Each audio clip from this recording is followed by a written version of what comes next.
ओम नमो हनुमते रुद्रावताराय सर्व शत्रु संहारणाय सर्व रोग हराय सर्व वशीकरणाय रामदूताय स्वाहा।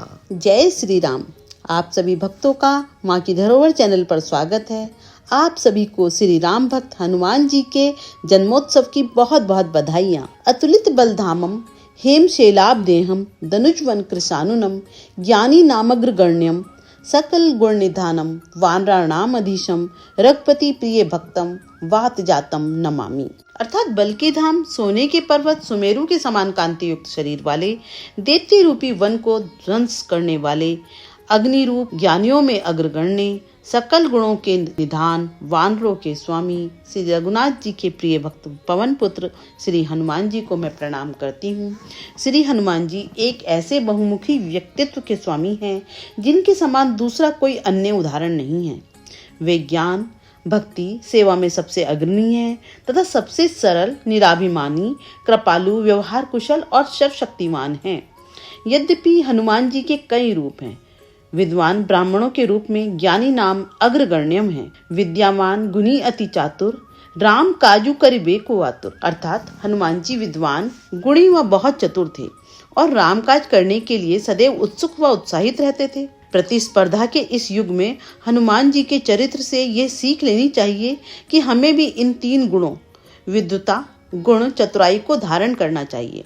भगवान श्री राम ने इसीलिए चतुराई के सारे कार्य इन्हीं से करवाए। श्री रामचरितमानस में दो पात्र ऐसे हैं जिनको अतिरिक्त चतुराई दिखानी पड़ी थी, एक मंत्रा और दूसरे हनुमान जी। जो चतुराई हमको श्री राम जी से दूर कर दे वह कुटिलता मानी जाती है और जो चतुराई हमको श्री राम से मिला दे वह भक्ति मानी जाती है।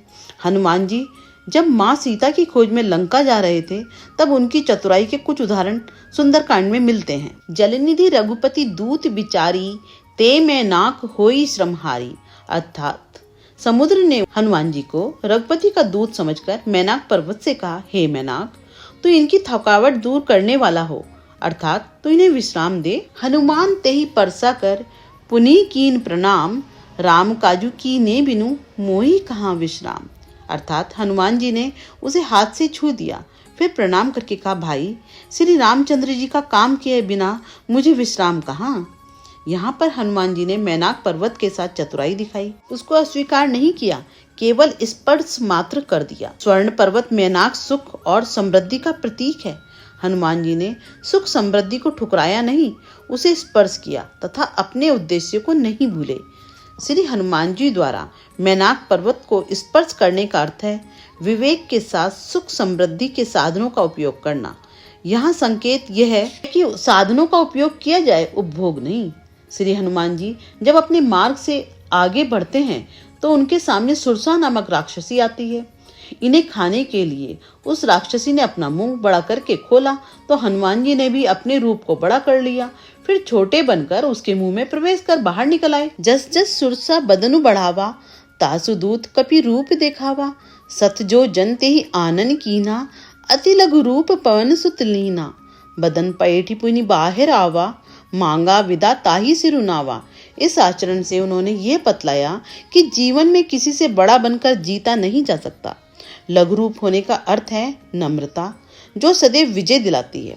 इस प्रसंग में जीवन प्रबंधन की एक महत्वपूर्ण बात निहित है कि हनुमान जी चाहते तो सुरसा से युद्ध कर सकते थे, उसे पराजित कर सकते थे, लेकिन उन्होंने विचार किया कि मेरा लक्ष्य इससे युद्ध करना नहीं है, क्योंकि ऐसा करने से समय और ऊर्जा दोनों नष्ट होंगे।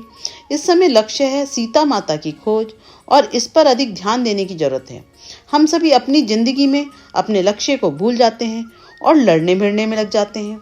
हनुमान जी को अपने मार्ग में आगे सिंहिका नाम की राक्षसी मिलती है, जिसे उन्होंने मार डाला क्योंकि वह ईर्ष्या का प्रतीक थी। वह उड़ते हुए लोगों की परछाई पकड़कर उन्हें खा जाती थी।